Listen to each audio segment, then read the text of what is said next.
So today we're with somebody very special. Not only did she fall in love with the art of baking, but she made us fall in love with the idea of binging on desserts too.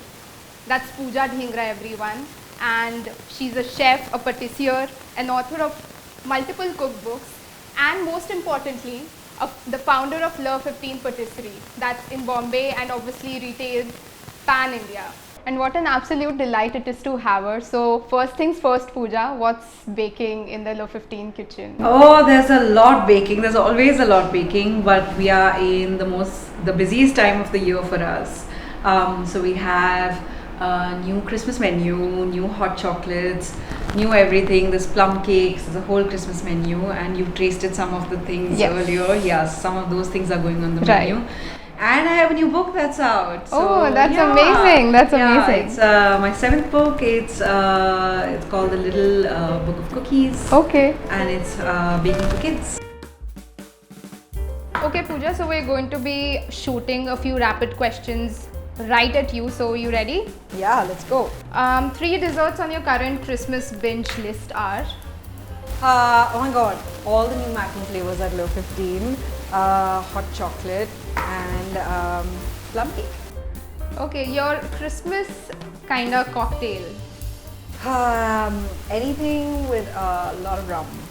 Oh, that And spices. sounds nice. Okay, 3 Indian desserts or mithais you absolutely love. I love gulab jamun. I love my nanny used to make this gajar ka halwa for us, which is my all-time favorite. And I love kulfi. Amazing. One dessert you're not a big fan of. I love everything. This is my problem. Your current favorite ingredient to experiment with? I just love playing around with different kinds of chocolate. A dessert is to be named after you. What would it be called? Oh my god. I have no idea. Okay. Would you rather never cook or never taste again? You can't ask me this question.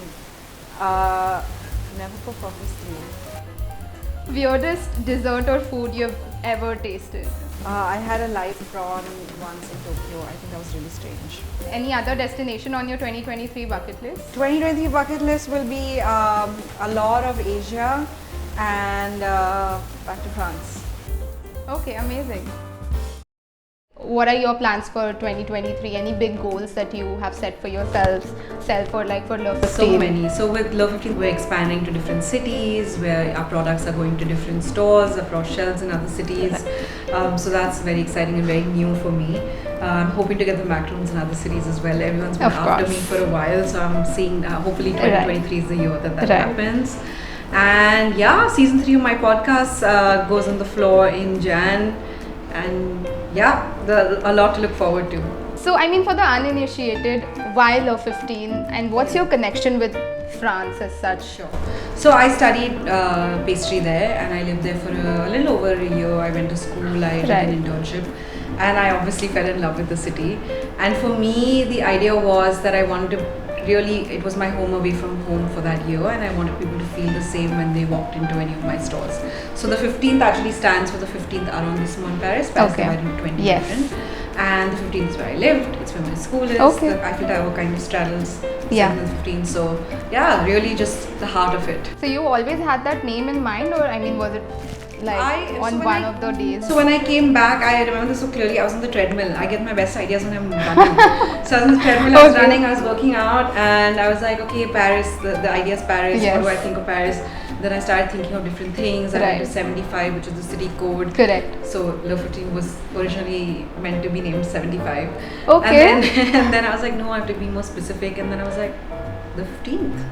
That's my home. That's amazing. Okay. From then to now, I mean, what have been your personal changes or like the growth that you have observed for yourself? When I started, I was very young and naive.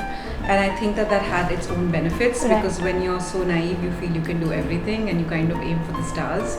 So I've learned hard lessons along the way, but nonetheless, I wouldn't have taken those risks if I wasn't so naive. So Pooja, tell me, I mean, in India, are consumers and chefs, pâtissiers alike, are they open to being experimental? What are your thoughts? I feel today it's like there's an explosion of all the different things that people are doing. You have Earlier I used to say that people used to have menus of 100 pages. That's true. And I was like, that's not possible that somebody can do so many things and do it Correct. well. Today you have specialized, you have one person only making cookies, one person only making ice cream. There's so much like Indian origin chocolate, there's so much single origin chocolate. And all of that is like, I think really changing the game, and people are traveling a lot more. I think even with COVID, everyone became a baker, everyone kind of saw different things. So I definitely think the market is expanding.